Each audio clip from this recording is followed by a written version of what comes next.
Hey guys, welcome back to the channel. Welcome to the farm.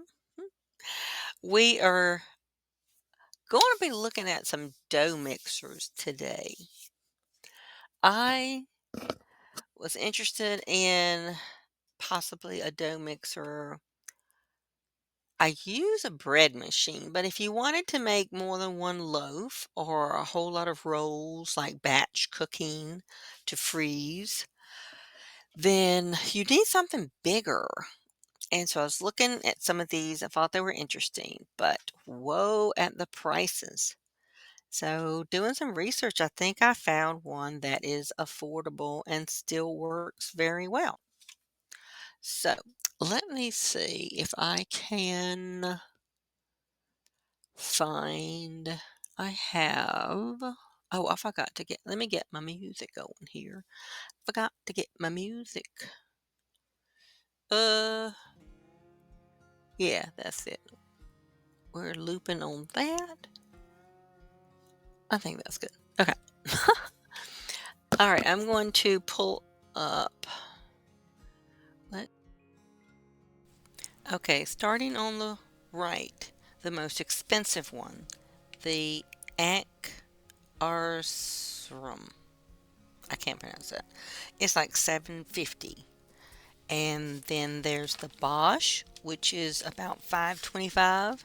And then you have the KitchenAid, which is around 350. And the Bear dough mixer that we're looking at today on the up at the upper right is, when I looked at it, 110. And so I'm going to show mm, some some info on it and a demonstration. I gotta find my. I'm going to see if I can add this, and we'll talk about it. I'm going to just remove myself.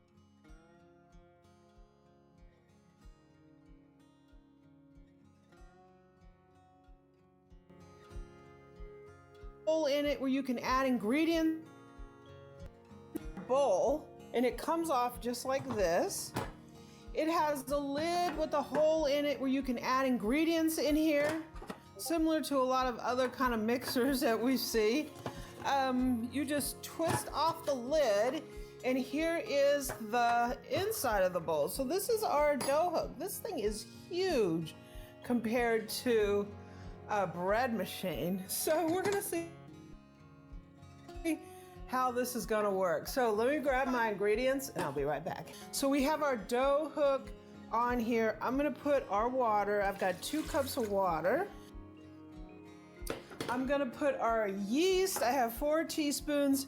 We have sugar to feed that yeast.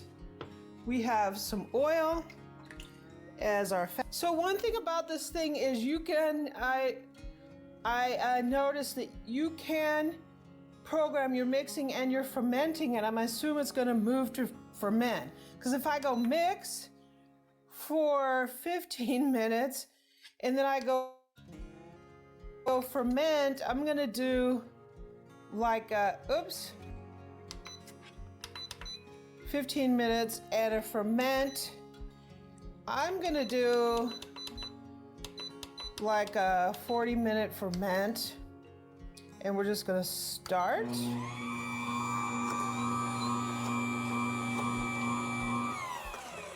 And this, okay, so let's put our flour in. And I'm just going to watch this because I didn't calculate this based on percentages. So, like any dough, you're going to have to adjust it somewhat, but I don't want it to get overly stiff.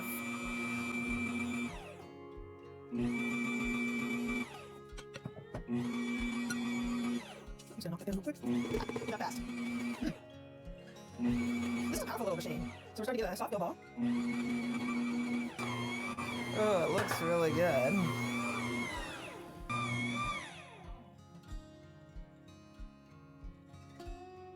So it just switched over to ferment. I'm so happy about that. I didn't know that it would do that, but it did do that. Awesome.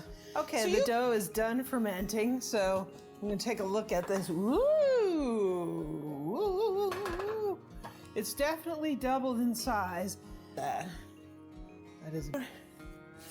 And knock this down a little bit. Let's see how much dough I have here. About 2 ounces each. So you don't have to weigh them out, but it gives you more consistent rolls. And we're just going to shape our rolls. Everybody does this like a million different ways. I pretty much just turn them into this little like garlic looking thing. And I take my hand, I cup it. Ew, I got dough all over. Cup my hand and just let it roll. And that's gonna smooth your roll out and give you a nice little round dough ball. Okay, so I'm just gonna cover these with a clean kitchen towel. I had a few too many for this pan, so I put those on there. And these are gonna rise for maybe 30-40 minutes again, and we'll be back to bake them. So it's been about 40 minutes. I am going to put these in the oven at 350. I don't want them to get too big because they're gonna puff in the oven and then they'll just be these big monsters.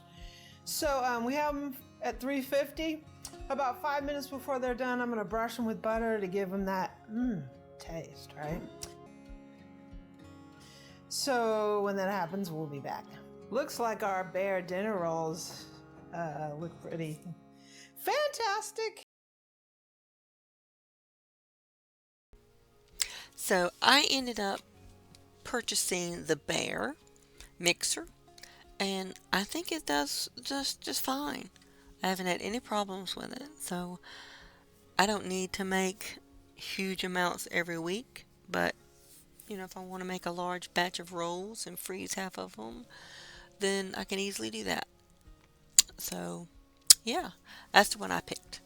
So I'll have the links to it and the others. If you do have a need for one of the more expensive ones, I'll have a link there if you want to check them out, and a link to the one I purchased, and also links to a proofing box, the one I purchased. I got the really nice one, but they didn't really have the other more affordable options when I purchased mine. But now they have the collapsible ones that are much more affordable, so it might be something you're interested in checking out. And again, the lady in the video, her channel is linked below also. And I appreciate you guys hanging out with me while we talk mixers, and I will see you later.